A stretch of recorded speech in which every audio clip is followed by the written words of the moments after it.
This is a True Crime in Real Time update from True Crime Today and the Hidden Killers podcast. What do you do when a confession slips from the lips of a man unraveling at the seams? Not once, not twice, but repeatedly. But then right in the middle of it all, while the words are right there, he eats a Bible, spreads filth on himself, and mumbles incoherent thoughts. This is the trial of Richard Allen. I'm Tony Brueski, and today we're diving headfirst into the most unsettling testimonies yet. The courtroom in Delphi sat in stunned silence as Dr. Monica Walla, a prison psychologist, took the stand. Day 11 of the trial promised to bring some clarity, but instead it blurred the lines between confession and breakdown. Walla told the court that Allen, 7 months into his stay at Westville Correctional Facility, confessed in agonizing detail to the murders of Abby Williams and Libby German. But this wasn't your average confession. It was delivered between bouts of sobbing, head-banging, and toilet flushing. According to Walla, Allen asked to provide a narrative of what happened that day, February 13th, 2017. He described buying beer, lying in wait on the Monon High Bridge Trail, and following the girls. Then he faltered. "I was going to rape them," he allegedly said, "but I got spooked by a van." And so instead he slashed their throats and buried their bodies beneath branches. He said he'd been living his life normally after the crime, slipping back into routine without suspicion. But the words seemed weightless, rehearsed. And just when the courtroom started to settle into the gravity of it, defense attorney Bradley Rossi pounced. Under cross-examination, Walla admitted that her obsession with the Delphi case stretched far beyond the professional. Social media accounts, podcasts, comment threads. Well, that wasn't just counseling Allen. She was following the investigation like a fan binging a true crime series. The defense framed Walla as more voyeur than professional, suggesting that Allen's confessions were spoon-fed by someone more interested in the narrative than the truth. When asked, Walla confirmed that she had even browsed Allen's case files through the Indiana Department of Corrections database. It cost her not only her job, but also a large chunk of credibility. Still, Walla insisted that Allen's confessions were genuine. But the defense had another story to tell, a story written in the margins of Allen's mind, unraveling day by day in the isolation of solitary confinement. For 13 months, Allen had been under suicide watch. Officers testified that his behavior alternated between eerie silence and disturbing outbursts. There were days when he refused to eat, other times when he smeared feces on his body. He drank from the toilet, he cried, he babbled incoherently, and even tore pages from a Bible to eat. And in the midst of all this chaos, he confessed again and again to crimes no one was sure he even remembered clearly. The prosecution leaned into the confessions, arguing that guilt had gnawed away at Allen from the inside, leaving him with no choice but to admit the truth. Prosecutor Nick McClelland insisted that Allen's erratic behavior was just theater, a ploy designed to undermine his own words when the time came. Allen, McClelland claimed, was trying to have it both ways, confess without consequence. But Rossi painted a different picture, a man unhinged by isolation, desperate for connection, who latched onto anyone who would listen, even if that meant weaving together fragments of reality and fantasy into a confession. The officers assigned to Allen during his stay testified that his words came between violent episodes. They described him banging his head on the walls, muttering to his shadow, and flushing toilet paper obsessively. One officer recalled Allen calling the murders the funniest joke, only to follow it with, "I hope I burn in hell for what I did." But then, as quickly as the confessions came, they unraveled. "I didn't do everything I said I did," Allen reportedly told Walla during one session. "But I did kill Abby and Libby." His words felt like smoke, dissipating. The moment anyone tried to grab hold of them, perhaps the most damning moment of the trial came when the court played a jailhouse recording. In it, Allen can be heard confessing to his wife, Kathy. He asks if she still loves him, warning that he may spend the rest of his life in prison. At one point, he mentions the electric chair, but Kathy cuts him off. "Stop saying that," she tells him, exasperated, as if she's heard these confessions too many times to believe them. The jury watched the video in rapt attention as Alan sat stone-faced, snorting in disbelief as his own words were played back to him. It was hard to tell what was more unnerving, his laughter at inappropriate moments or the blankness in his eyes when he denied everything.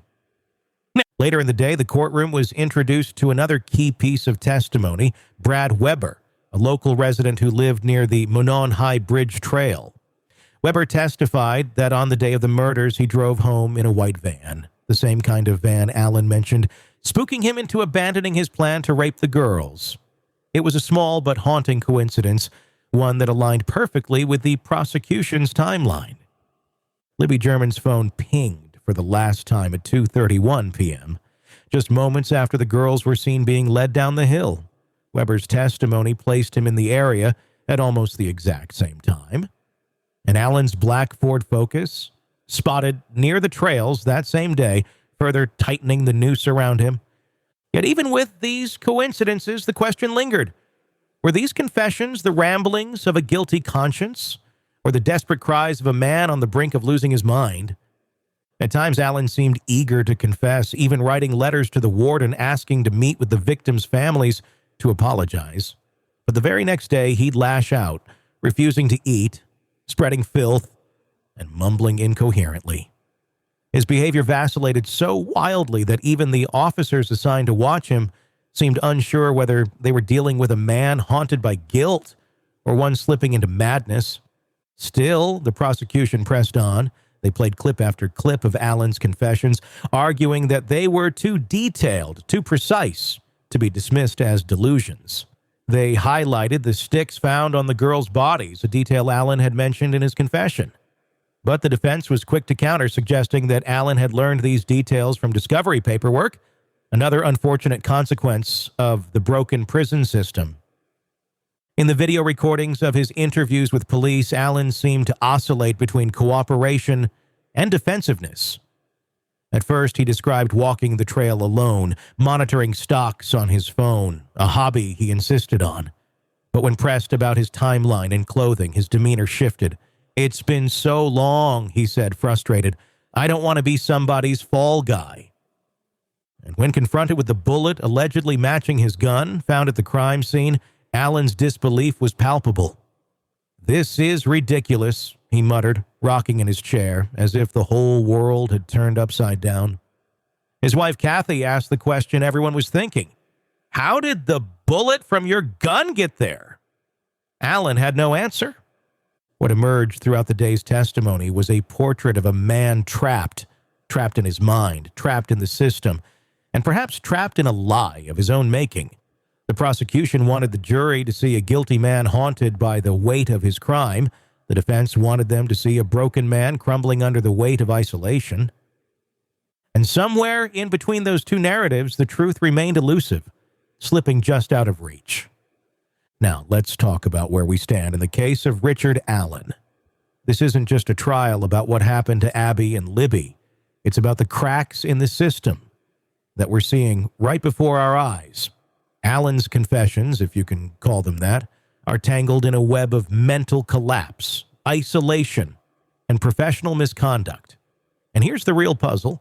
When someone is confessing between bites of Bible pages and head slams against a cell wall, can you really call that a confession? What's haunting about this case isn't just the crime. It's the way Allen's mind seems to be disintegrating in real time. Confession after confession, the man contradicts himself, says he did it, says he didn't do all of it, or changes his story just enough to make the truth a moving target. Some will argue that guilt weighs heavy, and that's why Allen broke down. Others will say solitary confinement stripped away his sanity, leaving behind a shell of a man desperate to connect with anyone, psychologists, officers, even his own shadow. And what about Dr. Monica Walla? She walked a fine line between professional duty and personal obsession, blurring the boundary between therapist and enthusiast. It's hard to ignore the fact that she followed the Delphi case with the intensity of a fan, engaging with podcasts and forums about the very case she was treating Allen for. If nothing else, it leaves us with a disturbing question. Did she draw the truth out of Alan, or did she push it into him? Then there's the timeline. A white van driven near the scene, the black Ford Focus connected to Alan, and the eerie alignment of phone pings with witness testimony. On paper, it fits.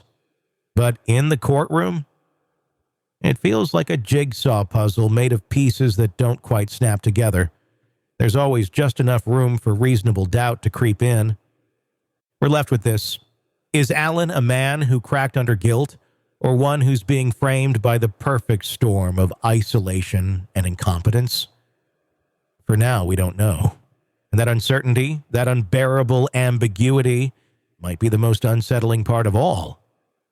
Thanks for listening. I'm Tony Brueski. If you want to stay up to date on this case and others we cover, be sure to subscribe.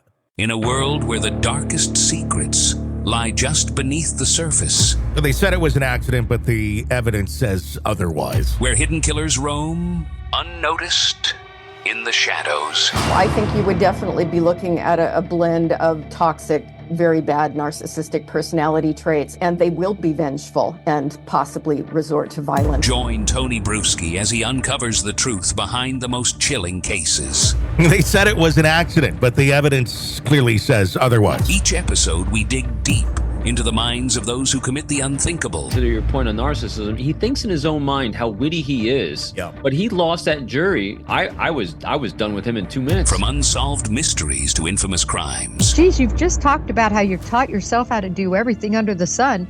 I bet you did a YouTube video, how to best kill somebody with a knife. Hidden Killers with Tony Brueski takes you where few dare to go. How does someone with such a dark secret go unnoticed for so long? With multiple new episodes every single day. We're not just telling stories, we're seeking justice. Listen now on Apple Podcasts or wherever you get your podcasts. Just search for Hidden Killers with Tony Brueski.